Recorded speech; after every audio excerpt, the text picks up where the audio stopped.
എന്നെ രക്ഷിക്കണം വലിയ മുതലാളി. എന്താ സേവ് നിന്നെ പിരിച്ചു വിട്ടോ? എന്റെ വീട്ടിൽ നിന്ന് എന്റെ അച്ഛനും അമ്മ എന്നെ പിരിച്ചു വിട്ടു. ഓ, നീ അവരെ ധിക്കരിച്ച് വല്ലതും ചെയ്തു കാണും. എങ്കിൽ അവരെ കുറ്റം പറഞ്ഞിട്ട് കാര്യമില്ല. അതിനിപ്പോ ഞാൻ എന്താ ചെയ്യേണ്ടത്? എന്റെ സങ്കടം പറയാൻ എനിക്ക് വേറൊരു സ്ഥലമില്ല വലിയ മുതലാളി. ആട്ടെ, താൻ എന്ത് കുറ്റമാ ചെയ്തത്? സ്നേഹിക്കുന്നത് കുറ്റമാണോ? നോക്കിയും കണ്ടും സ്നേഹിച്ചില്ലെങ്കിൽ സ്നേഹവും ഒരു കുറ്റമായെന്ന് വരും. ഇതങ്ങനെയല്ല വലിയ മുതലാളി. നോക്കിയും കണ്ടും ചെറുപ്പം തൊട്ട് ഞാനൊരു പെൺകുട്ടിയെ സ്നേഹിച്ചു പോയി. പെൺകുട്ടിയുടെ ആൾക്കാർക്കും എന്റെ വീട്ടുകാർക്കും എതിർപ്പൊന്നുമില്ലായിരുന്നു. പക്ഷെ ഒരു പ്രത്യേക സാഹചര്യത്തിൽ ആരോടും പറയാതെ എനിക്ക് ആ കുട്ടിയെ രജിസ്റ്റർ മാരേജ് ചെയ്യേണ്ടി വന്നു. ഏത് രക്ഷിതാക്കളെയും അത് വേദനിപ്പിക്കും. തന്നെ വീട്ടിൽ നിന്ന് ഇറക്കി വിട്ടതിൽ തെറ്റൊന്നുമില്ല. അപ്പൊ ഇത്രയും കാലം സ്നേഹിച്ച പെൺകുട്ടിയെ ചതിക്കണം എന്നാണോ? എന്നല്ല. ശരി മുതലാളി, ഒരു തെറ്റ് പറ്റിപ്പോയി. പക്ഷെ എന്റെ അച്ഛന്റെ സ്ഥാനത്ത് വലിയ മുതലാളി ആയിരുന്നെങ്കിൽ ഇങ്ങനെ ഒരു തെറ്റിന് സ്വന്തം മകനോട് ക്ഷമിക്കില്ലേ? ഞാനാണെങ്കിൽ ക്ഷമിക്കും. എന്റെ അത്ര വിവരം നിന്റെ തന്തയ്ക്കും തള്ളയ്ക്കും ഉണ്ടെങ്കിൽ അവരും ക്ഷമിക്കും. കറക്റ്റ്. അതായത് ഇങ്ങനെ ഒരു സംഭവം ഇവിടെയാണ് നടന്നിരുന്നതെങ്കിൽ മഹാമനസ്കനായ മുതലാളി മകനോട് ക്ഷമിച്ചേനല്ലേ? അതെ. എനിക്കത് കേട്ടാ മതി. മുതലാളി ഇങ്ങ് കേറിപ്പോര്. അച്ഛൻ ക്ഷമിച്ചു കഴിഞ്ഞു.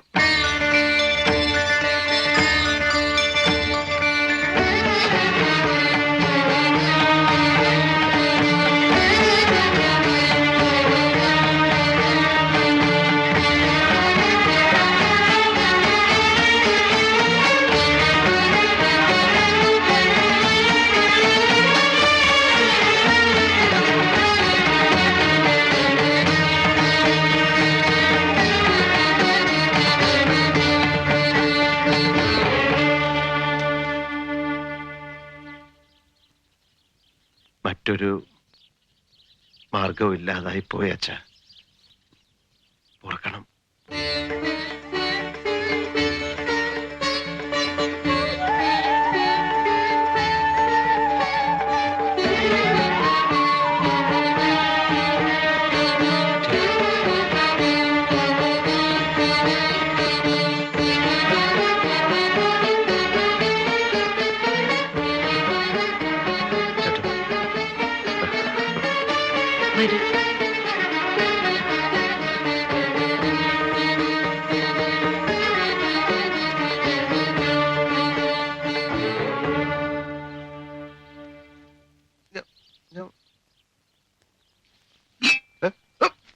അവിടെ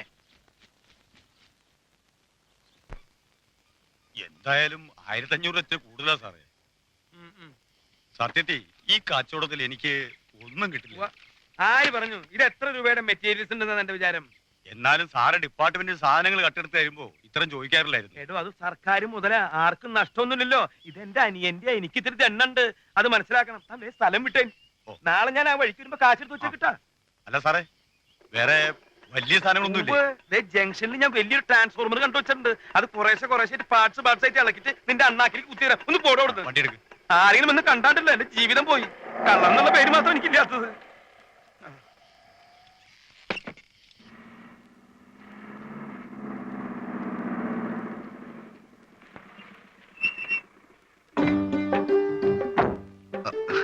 ഒരു കാര്യം ചോദിക്കാനുണ്ടായിരുന്നു. കുട്ടിയുടെ ചേട്ടൻ, അതായത് എന്റെ മുതലാളി, അങ്ങേര് തുടങ്ങാൻ പോകുന്ന ബിസ്ക്കറ്റ് കമ്പനിയുടേതാണ് ഈ വാൻ. ഞാൻ അന്യനാണ്, പക്ഷെ ഈ വാൻ അന്യമല്ല. ഞാനിത് 4ാം തവണയാണ് കുട്ടിക്ക് കോളേജിലേക്ക് ഒരു ലിഫ്റ്റ് നിർത്തിയെന്ന് ചോദിക്കുന്നത്. കഴിഞ്ഞ 3 തവണ പറഞ്ഞതേ ഇപ്പോഴും പറയാനുള്ളൂ. താല്പര്യമില്ല. ഓക്കെ, ഒരു നിമിഷം. ഞാനും സേതു മുതലാളി ഇപ്പൊ വളരെ ക്ലോസ് ആണ്. കുട്ടിയുടെ നാത്തൂനെ തട്ടിക്കൊണ്ടുവന്നത് എന്റെ നേതൃത്വത്തിലാണ്. പിന്നെ ഇന്നലെ എന്റെ അഭിനയം എങ്ങനെ ഉണ്ടായിരുന്നു? നേരം വൈകി.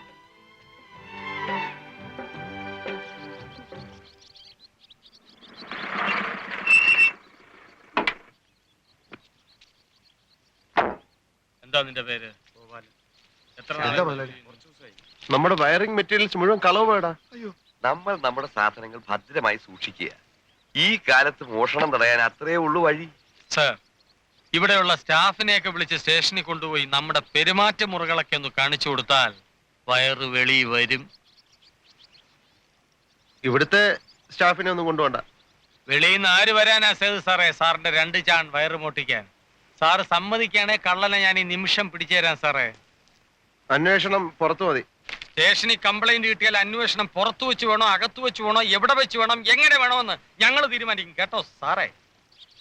ഏതായാലും സ്ഥലത്തെ സ്ഥിരം കള്ളന്മാരെ ഞങ്ങളൊന്ന് ക്വസ്റ്റ്യൻ ചെയ്ത് നോക്കാം. ഞാൻ വീണ്ടും പറയുന്നു, കള്ളനെ പിടിച്ചു തരാം. പിടിക്കട്ടെ, ചെല്ലളിയാ, വേണമെങ്കിൽ മതി.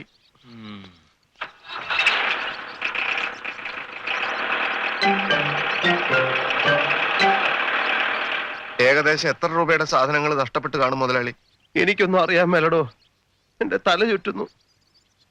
അത് കൊണ്ടുപോയ കഴിവേറി ദൈവമേ, മുടിഞ്ഞു പോണേ. ഒരു 8000 രൂപയുടെ മെറ്റീരിയൽസ് മേടിച്ചാ നമുക്ക് പണി തുടങ്ങാം സാർ. 8000 രൂപ എന്ന് വെച്ചാൽ ഇനി 8000 രൂപ ഞാൻ ഉണ്ടാക്കണം. ഇൻസ്പെക്ഷൻ കഴിഞ്ഞ് സർട്ടിഫിക്കറ്റ് കിട്ടിയിട്ട് വേണ്ട എനിക്ക് KFC-യിലേക്ക് ചെല്ലാൻ. ഞാൻ ഇനി എങ്ങോട്ടും ഇല്ല. ഈ പോയ സാധനമൊക്കെ 2 ദിവസത്തിനകം ഉണ്ടാക്കാന്ന് വിചാരിക്കുക. പിന്നെ ഇനി ഒരു എത്ര ദിവസം എടുക്കും ഇതൊക്കെ ഒന്ന് വലിച്ചു കെട്ടാൻ? ഏകദേശം ഒരാഴ്ച പിടിക്കും സാർ. ഒരാഴ്ച? ആ. എങ്കിൽ ഈ പരിപാടി പൊളിഞ്ഞത് തന്നെ. 4 ദിവസത്തിനകം ഇത് നടന്നില്ലെങ്കിൽ പിന്നെ 21-ാം നൂറ്റാണ്ടിലെ ലോൺ കിട്ടൂ. ഒരു 8 മുഴം വയറ് കിട്ടുമോ? ഒരു തരി ബാക്കി വെച്ചിട്ടില്ല സാറേ. വേണ്ട, ഒരു 8 മുഴം കയറ് കിട്ടുമോ? എനിക്കൊന്ന് തൂങ്ങിച്ചാവാൻ.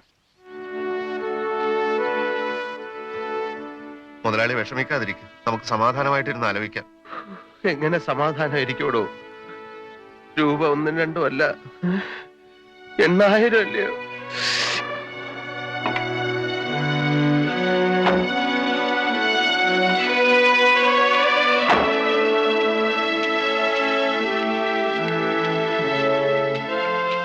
അല്ല മുതലാളി, നാളത്തെ കാര്യമൊന്നും പറഞ്ഞില്ല. രാവിലെ നീ വാനും എടുത്തുണ്ടെങ്കി വാ. അല്ല, ചുമ്മാ വാ പോന്ന് പറഞ്ഞാ വേന വരൂല. അതിനകത്ത് ഡീസൽ എന്ന് പറയുന്ന ഒരു സാധനം ഒഴിക്കണേ. അതിലിപ്പോ എന്താ കാണും? കഷ്ടിച്ച് ഷെഡിൽ കൊണ്ട് കയറ്റാം.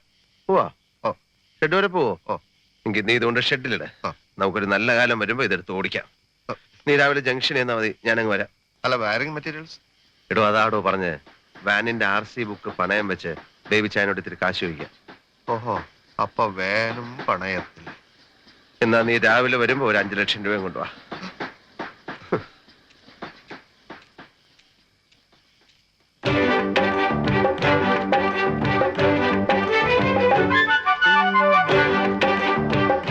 മുതലാളി,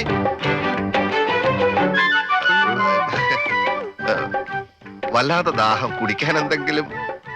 ആശേ, കുടിക്കാൻ കുറച്ച് വെള്ളം എടുത്തു കൊടുക്ക.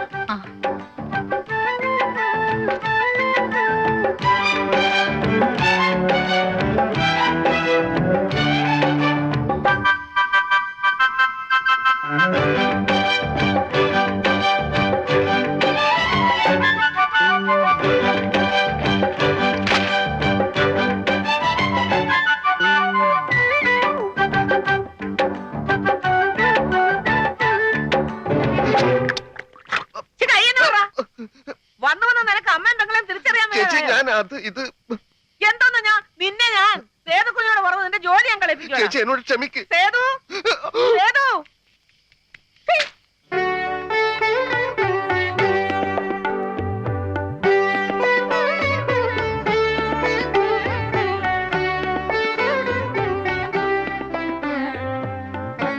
ഇപ്പോഴെങ്കിലും വന്നോ? കാത്തു കാത്തിരുന്ന് മടുത്തു സേതുട്ടാ. ഉറങ്ങാൻ പാടില്ലായിരുന്നു. ഉറങ്ങാനോ? സേതുട്ടം വരാതെയോ? ഞാൻ വരാനേ ഇനി എന്നും വൈകും. അയ്യോ, ഇനി അത് പറ്റില്ല. 10 മണിവരെ നല്ല നിലാവുണ്ടായിരുന്നു. എനിക്ക് ആശയുണ്ടായിരുന്നു സേതുവേട്ടാ, നമുക്ക് 2 പേർക്കും കൂടെ പല പല രസങ്ങളൊക്കെ പറഞ്ഞ് ചിരിച്ച് പറമ്പിക്കൂടിയും വഴിക്കൂടി ഒക്കെ നടക്കണമെന്ന്. നിലാവത്ത പാമ്പിറങ്ങുന്ന ഇവിടെ മൂർഖന്മാരുടെ കോട്ടയാ. ഇതെന്താ, കിടക്കാണോ? ഭയങ്കര ക്ഷീണം, ഭയങ്കര ക്ഷീണം. അയ്യോ, എന്ത് പണിയാ സേതുട്ടാ, എനിക്ക് എന്തെല്ലാം സംസാരിക്കാനുണ്ട്. അല്ല, ഭക്ഷണം കഴിക്കണ്ടേ? ഞാൻ കഴിച്ചു. എവിടുന്ന്? ഇവിടുന്ന്. ആരെടുത്തു തന്നു? ആശ.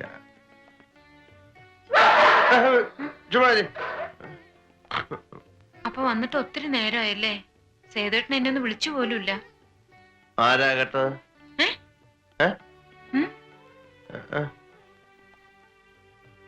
ഇനി സേതുവേട്ടന്റെ എല്ലാ കാര്യങ്ങളും ഞാനല്ലേ നോക്കേണ്ടത്? സേതുവേട്ടന് ഭക്ഷണം എടുത്തു തരിക എന്നുള്ളത് എന്റെ അവകാശമല്ലേ? നാളെ തന്നെ എന്തോന്ന്? 8,000 രൂപ വയറിങ് മോഷണം കട്ടവും ചുട്ടു.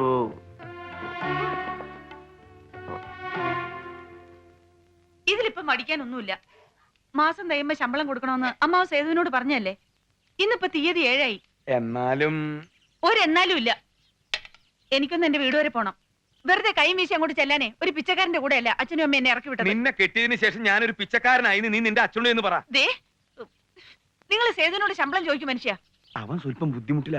മാത്രമല്ല കമ്പനിയിലെ കേബിളും മറ്റും ഇന്നലെ ആരോ പൊക്കി കൊണ്ടുപോയി. നിങ്ങൾക്കൊന്ന് ചോദിച്ചു നോക്കിയാൽ എന്താ?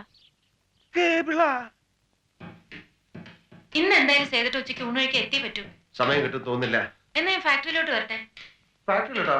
അവിടെ വന്നാൽ നിന്നെ ഒന്ന് നോക്കാൻ പോലും എനിക്ക് സമയം കിട്ടാം. അത്ര പ്രശ്നം അവിടെ. എന്തൊരു കഷ്ടം ഇത്. ഒന്ന് നേരം വേണം സംസാരിക്കാൻ പോലും സേതുവേട്ടന് നേരമില്ല. ഈ തിരക്കൊന്ന് കഴിഞ്ഞോട്ടെ. അതെ ഏ? സുഭദ്ര പറയാണേ ആ. മാസം തികഞ്ഞു. അയ്യോ അതിന് ഞാനൊന്നും. അതല്ല, ആ. ശമ്പളം കിട്ടിയിട്ടില്ല. ഓ ദാ.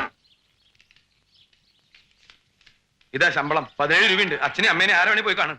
പിന്നെ ഇവൻ ടൂറിസ്റ്റ് ടാക്സി വിളിച്ചു പൊക്കോട്ടാ, അതാ നല്ലത്.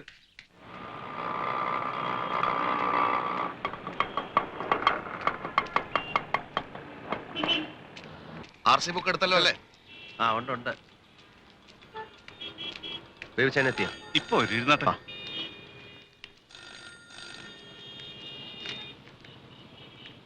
വെയിറ്റ് ചെയ്യാൻ പറ്റൂല. ആ എന്നാ ഓട്ടോ വിട്ടേക്കല്ലേ. ഓ ആകെ ഉണ്ടായിരുന്ന പൈസ മുഴുവൻ ഞാൻ ചേട്ടനെടുത്ത് കൊടുത്തേ.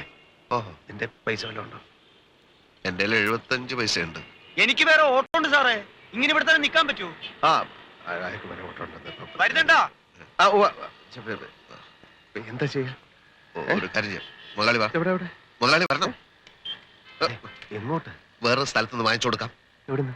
മുതലാളി വരണം. മുതലാളി ഞങ്ങൾക്ക് 2-3 സ്ഥലങ്ങളിൽ പോകാനുണ്ട്. വാ കാരണം മുതലാളി ആ ചായ കട